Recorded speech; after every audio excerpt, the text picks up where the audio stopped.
Good afternoon and welcome to Empower Her. This is a space where stories of strength, resilience, courage and purpose come alive. A platform dedicated to celebrating women who are not just surviving life but intentionally moving forward to shaping it one decision, one sacrifice and one victory story at a time. You see, today we bring you a powerful and deeply inspiring conversation. I titled this one, Raising a Queen While Building a Brand, the Power of a Purposeful Motherhood. In a world where many women are often made to feel like they must choose between being present mothers or pursuing their dreams, today's story is going to stand out as a bold declaration that you can, in fact, do both, but doing both with intention, grace, and absolute excellence. You see, our guest today is a creative force, a talented bead artist who has turned her skill into a meaningful venture. But you see, beyond her craft, she is a woman of strength, a woman of vision, and above all, a mother, a single mother raising a teenage daughter with purpose, discipline, love, and unwavering commitment. You see, her journey has not been without challenges, of course, from navigating the demands of entrepreneurship to shouldering the responsibility of parenthood. She has faced moments that could have broken her, but instead, they built her. You see, every bead she strings together tells a story of perseverance. Every piece she creates is a symbol of resilience, and every day, through her actions, she is raising not just her child, but a future leader, a queen. Today we will go beyond the surface. We would explore her journey, the defining moments, the silent battles, the lessons learned, and the purpose that keeps her going even on the hardest days. This is a conversation about legacy, about identity, and about the power of a woman who refuses to give up, not on herself, not on her child, and not on her dreams. Today we're going to be having, all the way from Lagos, Omotoke Isaac, who is a bead maker, a creative professional in artistry. She will be taking us through her journey and success stories likewise. Well, I am saying welcome to today's edition of the program Empower Her. You do well to stay tuned. Do not touch the amazing dial. My name is Rita Inum, your anchor and pilot on the program. Stay with me and don't go nowhere.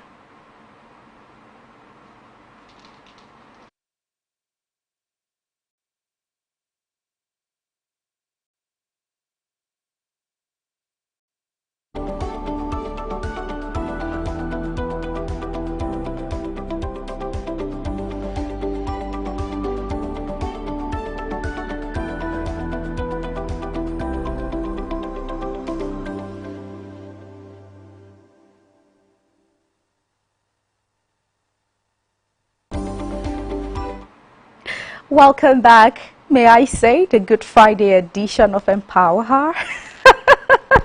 Well, that is on a very light note this afternoon. Like I said, today we're going to be talking to someone who will take us through her journey, the lessons learned, perseverance, resilience, and what every string on the beats she pulls together in beautiful artistry is worth. And so today, we will be talking to Omotoke Isaac. Hello, Toke. Good afternoon. Hi, good afternoon. Good afternoon to you. Welcome to the program. Thank you very much. Thank you so much. You're welcome. And so we would love you to introduce yourself to our viewer. All right, my name is Omotoke Isaac, and I am the face behind the brand Silk Bead and More. I am a Lagos vendor that deals with feeding, and also I am a single mother of a 14 amazing daughter. Oh my God, that is amazing. Well, thank you. Thank you so much for joining us this afternoon. We will be jumping right into the conversation already. And so we're going to start with a question that could be cliche, but we'd like to know, as a bead maker and as a single mother, what moment in your journey did make you realize that your strength was greater than all the struggles ahead of you? Okay, thank you very much for the question. I think one particular moment that stood out for me was a day I took my daughter to the market. I had gotten an order, and that particular day, I was broke. I was extremely broke, and I needed that particular money from that order. So I'd taken my daughter to the market that day. We went to sort out beads, to get raw materials, and then at the end of the day, at the point she said she was hungry, and I got her food from the market. But at the end of the day, when we got home, it was late in the night. We got home very late in the night. It was just a few minutes after we got home, my daughter started purging, started showing up. We got home around 11 p.m.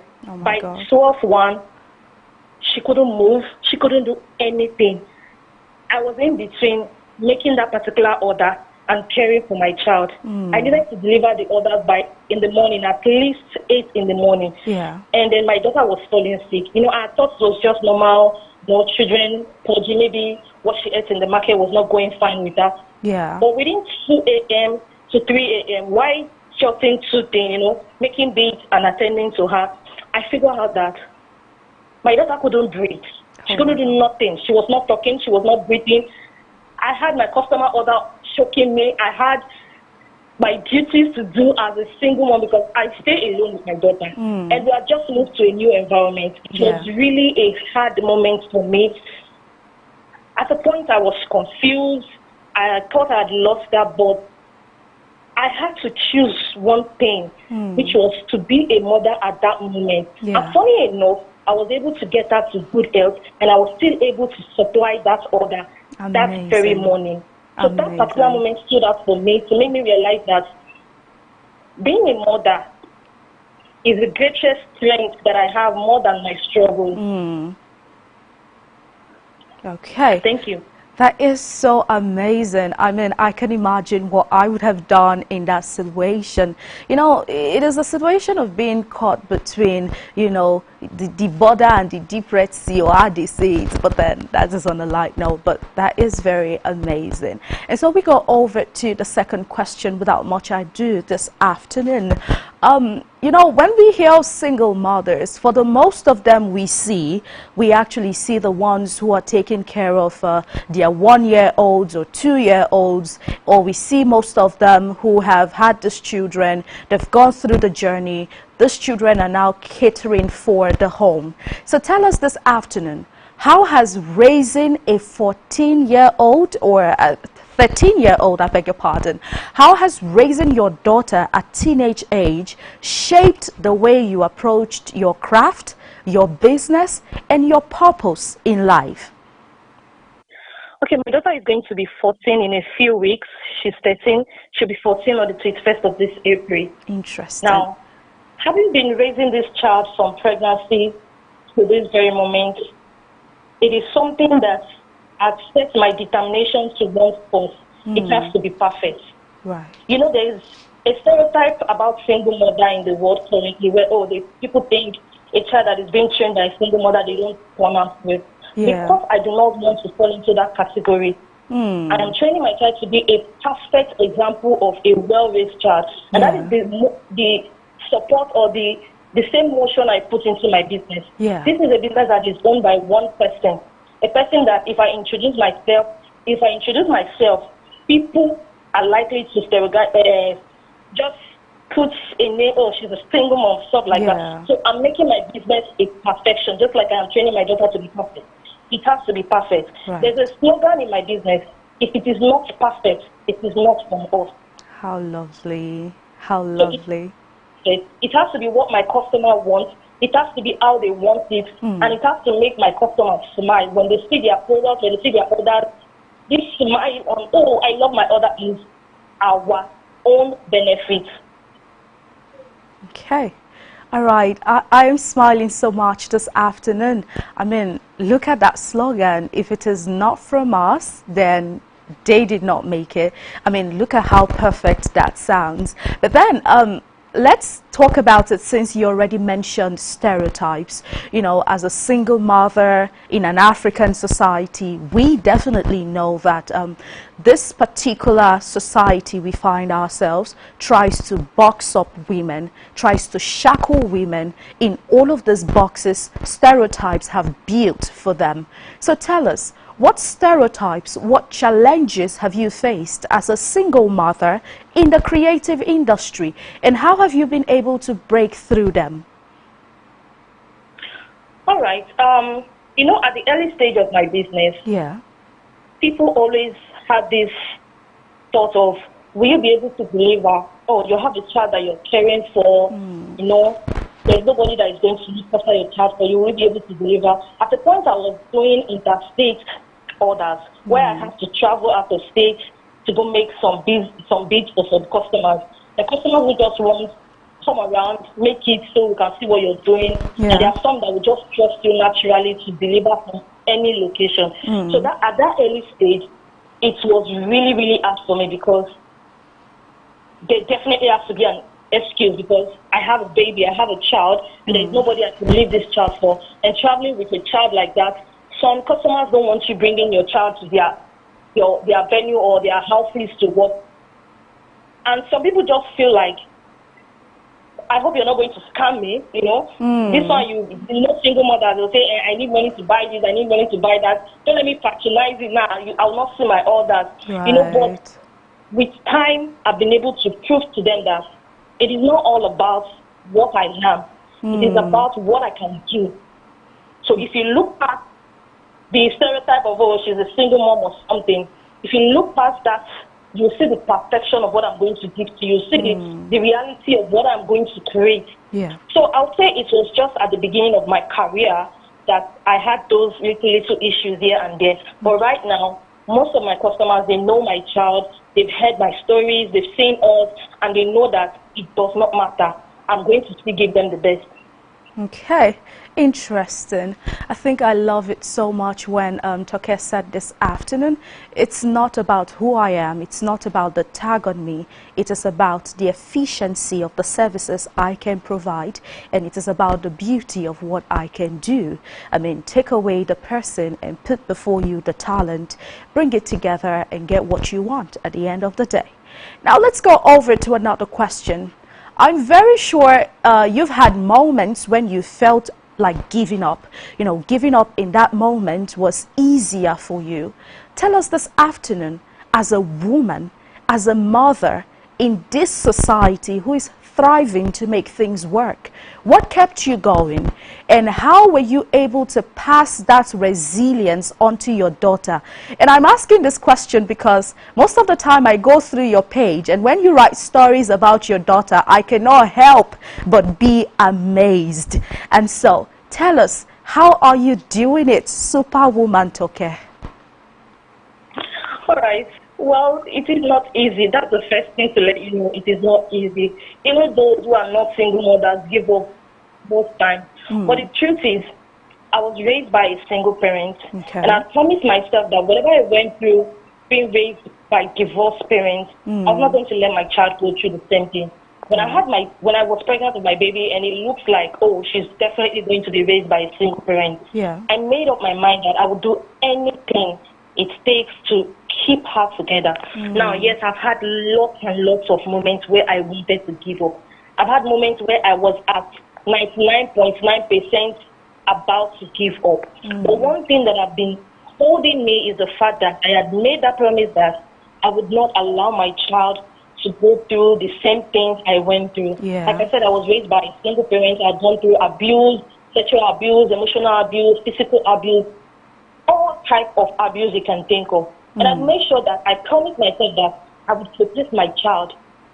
I would never allow my child go through the kinds of things that I went through. Now, how have I been able to pass on this resilience to my daughter? From a very young age, I started letting her know that this is me and you. This is just me and you. Whatever is happening in the world, it is me and you. And she has grown up to know that it is always me and my mom. Yeah. Even if you meet my daughter and you ask her, she'll tell you it is me and my mom, which means whatever is happening with you, you have no other person but me. See, you see, my daughter and I share every secret, every little secret, everything you can think of. There's nothing we don't talk about. There's nothing we don't discuss. Yeah. So I've made sure to let her know that it is just me and her. So whatever you're going through, whatever you're doing, just know that there's a mom somewhere that will always be backing you up. Your mom is there. She will always praise you. She will always correct you. She will always nurture you in the right way. And these things have been working for me and my child. This is so sweet. I don't know. I just had my hands folded and I cannot get off the feeling. It makes you want to go have your own baby quickly. But then the life of a woman has never been an easy one. And so we move forward again this afternoon. Tell us what legacy you are intentionally building. You see, not just through your artistry, because I have seen works, I have seen what you do, I have seen your beaded bags, I have seen, everything you put out, not just for your work, but through the life lessons that you are instilling in your child. What legacy are you intentionally trying to build? Okay, there's this thing my dad used to say, that a better name is better than all the riches in the world. I know some people will disagree with me right now, but I've been able to show my daughter that little drop of water can actually make an ocean. You have to climb your ladder a step at a time. Make sure you're balanced on the particular step you're standing on before you move on, because when you rush, you miss your step, and when you miss your step, you have to start all over again. Isn't it better to be patient, to create something perfect, than to starting all over again? You start all over again, you start all over again. So this is something that I've been teaching my daughter, that a little drop of water can make an ocean for you, which is to tell you that when you're being truthful, when you're being sincere, you will definitely make something out for yourself. And it also applies to my business.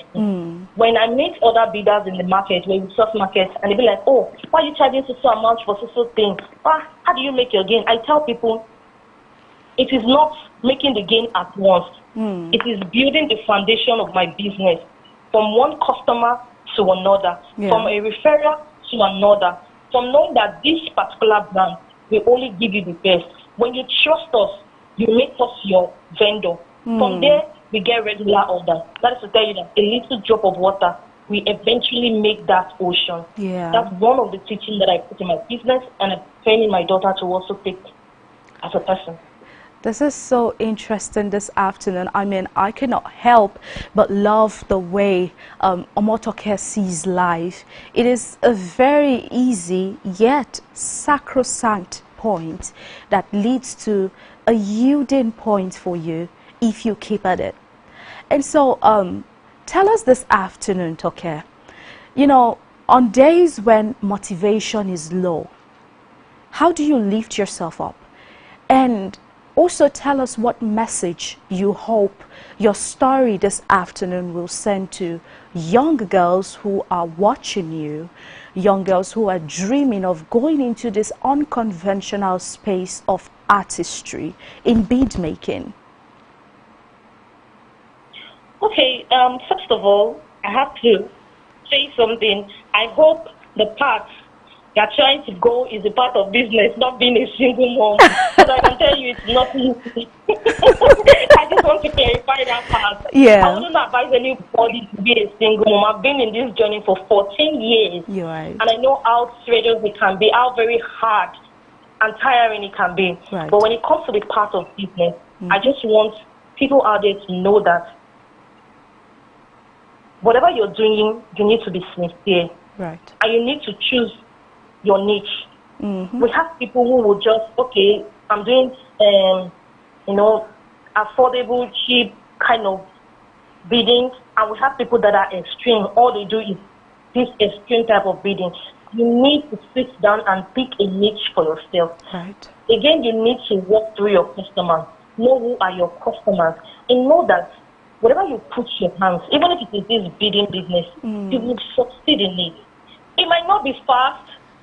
It might not be, 1 year, and I'm making this, it might be 10 years, it might be 5 years. Yeah. You just have to stick to it, be sincere and honest, and make the best for yourself. Now, what are the motivation that I have? The motivation that I have is every single time that a customer comes back, there is one particular language they use. This is your bid that I bought. Look at it, it's still lasting. I have customers that have been wearing my waist bead for the past 6 years. Oh, wow. And they've not taken it off, they've not changed it. And they come back every year to tell me, okay, look at the bid you made for me, I'm still wearing it. That's my motivation. The fact that there are people out there that will come out and say, oh, she does the best. I can give you the guarantee that she's... If there is any way they are mentioning, oh, who is making bids, you see people mention my name there. Most times I am overwhelmed. But when I look back, I look at the fact that it is my handwork that is speaking for me. Right. Because I have decided to give the best and not look at the gain in it. Okay. That is the motivation. The fact that customers will recommend you, customers will love you for what you're doing. This is the motivation daily. So anybody out there, be you young and old, and you're dreaming of going into the business, into the bidding business, please be sincere and please find a niche. There are a lot of niches in the bidding business. Find a niche for yourself. Don't be everywhere. Before I started making beaded bags, it took me like 5 years. Yes, 5 years before I started making beaded bags. I started with just waist bead. Okay. From waist bead, I started making, after a few months, I started making bracelets, just the regular one. Then a year later, I moved to, the standard and classic bracelets. I started making it. A year later, I started making neck beads and neck piece. After a year, I started doing chain work. I was taking it step by step. Yeah. I was working into different niches step by step without rushing, allowing my customers to get familiar with what I am doing before moving to the next step. I started beaded bags last year, and even me, I did not expect that the beaded bag would be this fast into my business. The way it just merged into my business made me realize that taking it one niche at a time is actually the best way. Well, so your motivation is to be your customer's smile. Okay. All right.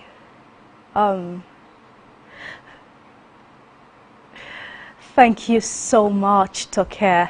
Simply put, anything worth doing is worth doing well. The selflessness to want to be satisfied when your customer is satisfied over any gains or profit is very amazing. And so I want to say thank you so much for being a part of the program Empower Her, Toke. Thank you so much. I really appreciate it a lot. Thank you so much. Thank you. You're welcome. Thank you for sharing your struggles, your motivation, and your victory story. It means a lot to the amazing women watching and listening to you out there this afternoon. I am honored to be a guest here. Thank you. You're welcome. Do well to enjoy the rest of your day. And you too. Thank you so much. All right. Well, we have had the pleasure of talking to Omotoke Isaac, who is known as Talks Beads. She is the face behind the brand, and as you can see displayed on your screen, very amazing artistry right there. She has never for once, talked about having to make all of the profits over customer satisfaction, and that it is selfless, it is beautiful. Now, when she pointed out that her motivation every day is noting that the customer is satisfied over any profit, any gains, then that a woman is an embodiment of passion, an embodiment of humility, an embodiment of empathy. Someone who understands what it feels like to cough out money to buy something and not get the worth that you have spent it on. And so Omotoke is taking it upon herself to make sure the world is changed because it definitely gets to start with her. You know what they say? When you educate a woman, you are educating the whole world. Nobody joked when they said that. But this is one woman who has scaled through artistry, is still scaling through. This is one woman who is cracking the code of motherhood and is doing it with every intentionality, every bit of love, and every peace that comes with it. You see, as we come to the end of today's powerful session, we are left with more than just words. We are left with a story that will stay with us. You see, a story that challenges us, and a story that will continuously inspire us to rethink what is possible. Today we have seen that purposeful motherhood is not just about providing. It is about shaping, guiding, and intentionally building a future through the lives that we touch. It is about showing up even when it is hard. It is about choosing strength even in moments of doubt.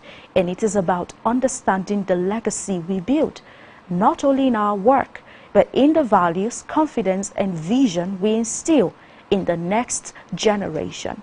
You see, Toke has reminded us that behind every strong child is a woman who decided not to give up, a woman who kept going when the odds were stacked against her, a woman who turned her pain into purpose and her passion into impact.